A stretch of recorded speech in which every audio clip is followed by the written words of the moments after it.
मेरे चाचा चाची से मसाज करवा कर ही सोते थे। एक दिन चाची को शादी पर जाना था। चाची जाने लगी तो मुझको बोली रात को चाचा के पास जाके मसाज कर देना, वरना सारी रात जागते रहेंगे। रात हुई तो मैं मसाज करने चाचा के कमरे में चली गई। अभी 15 मिनट हुए थे कि मेरे होश उड़ गए। मेरी चाची मुझे बोल कर गई थी कि चाचा का ख्याल रखना। साथ ही मुझे वह एक काम करने के लिए भी कह कर गई थी। मैंने वही काम किया था। अचानक से ही कुछ बुरा हो गया। मैं बहुत परेशान थी कि चाची वापस आएगी तो उनको क्या जवाब दूंगी। वह कहेंगी कि मैंने तो तुझे चाचा का ख्याल रखने के लिए कहा था और तूने यह सब कुछ कर डाला। मुझे खुद ही पता नहीं चला कि यह सब कैसे हो गया और इसमें मेरा क्या कसूर। सब खुद ही हुआ था। चाचा बड़े ही अजीब तरह के इंसान थे। वे हमेशा ही गुस्सा करते रहते थे। मेरे चाचा ने 3 शादियां की थी। चाचा की पहली बीवी बहुत अच्छी औरत थी और उनसे मेरे चाचा को औलाद ना हुई तो चाचा ने कहा इससे तो मुझे औलाद नहीं हो रही, तो उन्होंने दूसरी शादी कर ली। लेकिन दूसरी बीवी से भी मेरे चाचा को औलाद ना हुई तो चाचा ने अपनी पहली और दूसरी बीवी को भी छोड़ दिया। वह बेचारी बड़ी अच्छी थी। उन्होंने उन औरतों के साथ 5 साल गुजारे थे और 5 साल में ही वह इतनी ज़्यादा बूढ़ी लगने लगी थी। जब शादी हुई तो वह उस वक्त काफ़ी खूबसूरत थी। पता नहीं मेरे चाचा औरतों के साथ करते क्या थे। उसकी हालत ऐसी हो जाती थी। अब तीसरी शादी कर ली थी। मेरे माँ बाप इस दुनिया से चले गए थे और मैं अपने चाचा के साथ रहने के लिए आ गई थी। अगर मेरे बाबा जिंदा होते तो कभी मुझे यहाँ रहने के लिए नहीं भेजते। जब चाचा ने घर अलग किया तो वह बहुत ज़्यादा अमीर हो गए थे। उन्हें बहुत अच्छा घर बनाया था। उनके घर में टीवी, फ्रिज सब कुछ था। हम लोग गरीब थे। मेरा भी दिल करता था कि मैं अपने चाचा के घर आ जाकर रहूं, बड़ी टीवी पर सीरियल देखूं और फ्रिज का ठंडा पानी गर्मियों में मज़े लूं, आराम से सो सकूं। लेकिन मेरे बाबा मुझे जाने नहीं देते थे। मगर कभी जाती तो भी मुझे अपने साथ ले जाते और अपने साथ ही वापस ले आते। वहाँ पर रात तो कभी भी रहने नहीं देते। लेकिन अब मैं यहाँ पर हमेशा के लिए आ गई थी। मेरे चाचा को अपने भाई भाभी के मर जाने का बड़ा अफसोस था। इसलिए उन्होंने मेरी जिम्मेदारी ले लिया और कहा कि यह मेरा ख्याल रखेंगे। यह जो मेरी तीसरी वाली चाची थी यह भी मासूम थी। चाचा कहते थे कि मेरे नसीब में सारी की सारी ऐसी औरतें आती है जो बच्चा पैदा नहीं कर सकती। लेकिन उनके नसीब में ऐसी औरतें आई थी जो बहुत ही ज़्यादा शरीफ और मासूम होती थी। यह चाची भी बहुत अच्छी थी। मेरे चाचा मेरी चाची से बहुत ज़्यादा सेवा करवाते थे। पूरा दिन उसकी कोई ना कोई फरमाइश होती। मुझे कहते थे तुम भी खाया पिया करो, घर का काम करने की कोई ज़रूरत नहीं है।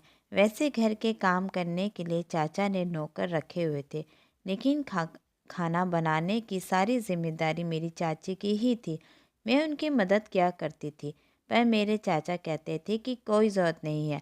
अगर तुमने काम किया तो मैं भगवान के यहाँ जाकर भाई को क्या मुँह दिखाऊंगा। चाचा को मुझसे बहुत मोहब्बत थी।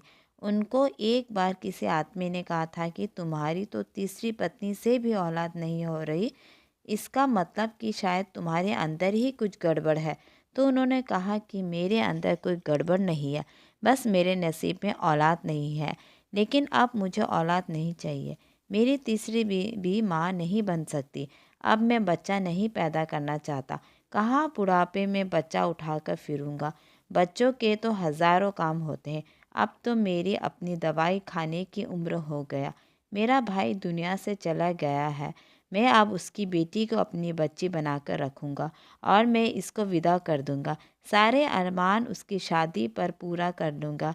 मैं यह बात सुन रही थी, मुझे बड़ी खुशी हुई थी। मैंने कहा कि मेरे चाचा तो मुझे बहुत अच्छे प्यार करते हैं, मेरा कितना ख्याल करते हैं। मुझे अपनी बेटी बना लिया है। मेरे चाचा मेरी चाची से बहुत ही ज़्यादा काम करवाते थे। रोज़ रात को मसाज भी करवाते थे। मेरी चाची चाचा के ऊपर खड़ी हो जाती और पैर के साथ उनके कमर और टांगों को दबाया करती थी। चाची का वज़न ज़्यादा नहीं था, शायद 40 किलो। चाची से मसाज करवाते रहते थे। यहाँ तक कि जब चाची वापस आती तो बहुत थक जाती थी। चाचा की एक बड़ी अजीब हरकत थी। वह कभी कभी चाची को कमरे से बाहर निकाल देते थे। कहते थे मुझे अकेले सोने की आदत है। वह खुद अपने कमरे में सोते थे। चाची कमरे में सोया करती थी, लेकिन कभी कभी चाचा उनके कमरे में भी सो जाते थे। मेरे लिए अलग से कमरा था। मेरी ज़िंदगी तो यहाँ पर ठीक थी। मेरी चाची को कहीं जाने भी नहीं देते थे। उनके अपने घर भी नहीं, उन्हें रात को ही घर वापस आ जाना होता था। चाची कभी कभी गुस्सा होकर कहती थी, मैं तो बस यहाँ पर सेवा करने के लिए आई हूँ, इसके पास पैसा है। हम लोग गरीब थे, माँ बाप को पैसा देकर शादी कर ली। मेरी चाची चाचा से बहुत ज़्यादा डरती थी।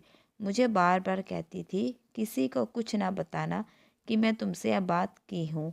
मैं भी कहती थी नहीं बताऊँगी।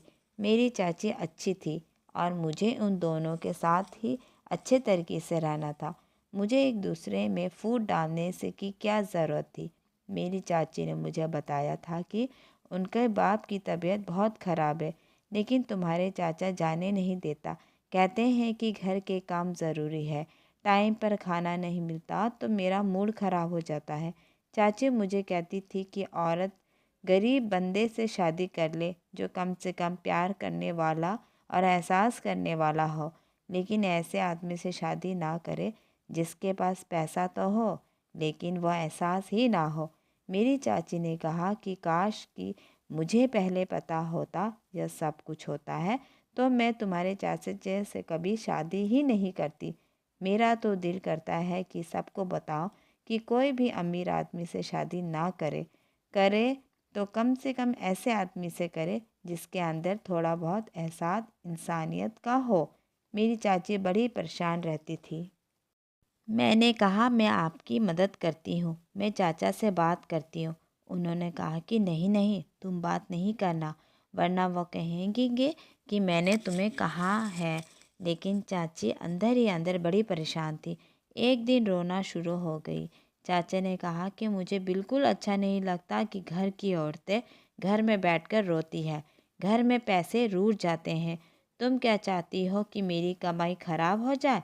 जब मेरे पास पैसा नहीं होगा तो सबसे पहले तुम भी मुझे छोड़कर जाओगी। मेरी चाची ने कहा कि मैं अपने बाप से मिलना चाहती हूँ। पता नहीं कब फ़ोन आ जाए और पता चले कि बाबा दुनिया में नहीं है। आखिरी बार उनसे मिलना भी ना पाऊँ। अगर ऐसा हुआ तो मैं ज़िंदगी भर आपको कभी माफ़ नहीं करूँगी।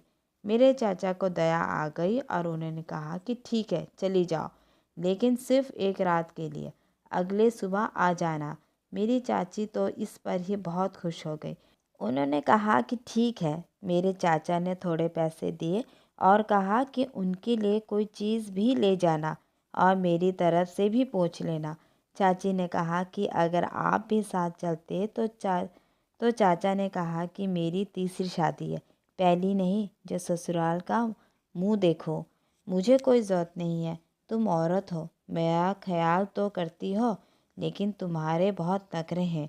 अगर ज़्यादा नखरे करते हैं तो वहाँ पर तलाक के पेपर भेज दूँगा। मेरी चाची तो डर डर गई। मेरे चाचे का कितना गलत रवैया था। चाचा ने उनके साथ हमेशा अच्छा नहीं किया, लेकिन चाची ने आज उनके ऐसी बात कह दी थी। ऐसा नहीं कहना चाहिए था। उनका क्या कसूर था? वो कहने लगी कि दिल तो नहीं कर रहा कि जाओ, लेकिन एक तरफ आप हैं और एक तरफ मेरा घर। अगर बाप से ना मिली तो जख्म बन के मेरे दिल में बात बैठ जाएगी, मुझे अंदर ही अंदर खाई जाएगी। लेकिन अगर वहाँ से आने में देर हो गई तो तुम्हारा चाचा मुझे तलाक दे देगा। तुम मेरे पीछे सब कुछ संभाल लेना, मेरा ऐसा मौका ना देना कि इन्हें मेरी याद आए। मैंने कहा ठीक है, मैं उनको टाइम पर सारी चीज़ें दे दूँगी। मैं खाना भी बहुत अच्छा बनाऊँगी जो उनको बहुत पसंद आएगा।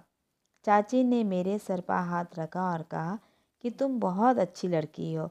मैं भी तुम्हें अपनी बेटी समझती हूँ और हमेशा समझूंगी। मेरे दुख सुख को समझती हो। वहाँ से चली गई और मैं सुबह उठकर पहले मैंने चाचा को नाश्ता बना कर दिया। उसके बाद खाना बनाया।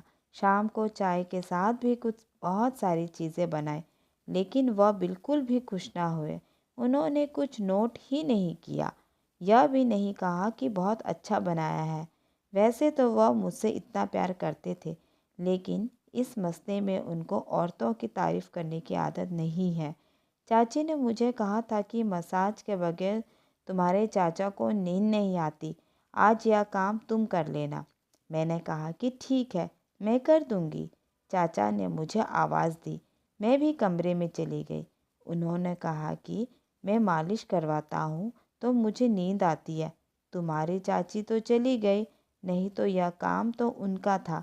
मैंने कहा कोई बात नहीं, वो तो सुबह आएंगी, मैं कर देती हूँ। उन्होंने कहा ठीक है। मैं चाचा को 2 घंटे तक मसाज करती रही। मुझे पता था कि मेरी जल्दी छुट्टी नहीं होने वाली, लेकिन अभी 20 मिनट ही हुए थे कि चाचा की आवाज़ ही नहीं आई, जबकि उससे पहले वह मुझसे बात भी कर रहे थे। मुझे लगा कि सो गए हैं। मैंने सोचा कि अगर सो गए हैं तो वापस अपने कमरे में चली जाती हूँ। मैं कमरे में गई। 20 मिनट में ही मेरे चाचा सो गए। अपने कमरे में गई कि चाची का फ़ोन आया। पता नहीं चला कि चाची के बाबा का देहांत हो चुका है। चाची ने कहा कि तुम अपने चाचा को लेकर जल्दी से यहाँ पहुँचाओ। मैं चाचा के कमरे में उनको जगाने के लिए गई। इतनी बड़ी बात, चाची के बाबा की मौत हो चुकी थी। चाचू को जगाने की कोशिश की थी तो वह उठ ही नहीं रहे थे। मैंने उनको आवाज़ दी, कंधे पर हाथ लगाया। जब मैंने उनकी तरफ गौर से देखा तो न जाने क्यों मुझे ऐसे लगा कि जैसे वह इस दुनिया में नहीं रहे, इस दुनिया से जा चुके हैं। लेकिन मैं पास वाली आंटी के घर पर चली गई। वह बहुत अच्छे थे। उनके परिवार से हमारे अच्छे ताल्लुक होते थे। मैंने उनको कहा कि मेरे चाचा उठ नहीं रहे, उनको लेकर घर पर आई। चेक किया तो कहने लगे कि यह अब इस दुनिया में नहीं रहे। मुझे इस औरत ने कहा कि उन्हें क्या खिलाया। मैंने तो कुछ नहीं खिलाया था। मैंने उनको अच्छे से खाना खिलाया था और मैं बात कर रही थी। मुझे लगा सो गए हैं, लेकिन मुझे नहीं पता था यह सब कुछ हुआ। चाची को यह बात बताई तो चाची तो डर गई और उन पर कयामत टूट पड़ी। एक तरफ बाप मर गया और दूसरी तरफ पति भी। बड़ी ही मुश्किल हालात थी। चाची पर बड़ी मुसीबत आन पड़ी थी। सबसे ज़्यादा तरस मुझे चाची पर ही आ रहा था। वह वापस आए तो उनके बाबा भी इस दुनिया से जा चुके थे। चाचा को हार्ट अटैक आया था और उनके पति भी जा चुके थे और आज इस बात को 10 दिन हो गए थे। चाचा की सारी जायदाद और पैसा वगैरह मेरी चाची के नाम हो गई। चाची उनको बहुत प्यार करती थी। चाचा की एक बहन थी जो अकेली हो गई थी। वह भी हमारे साथ रहती थी। उसकी और मेरी उम्र बराबर है। मुझे तो एक अच्छी सहेली मिल गई थी। उसके साथ वक्त अच्छा गुजर जाता था। हम दोनों ने पढ़ाई भी शुरू की थी।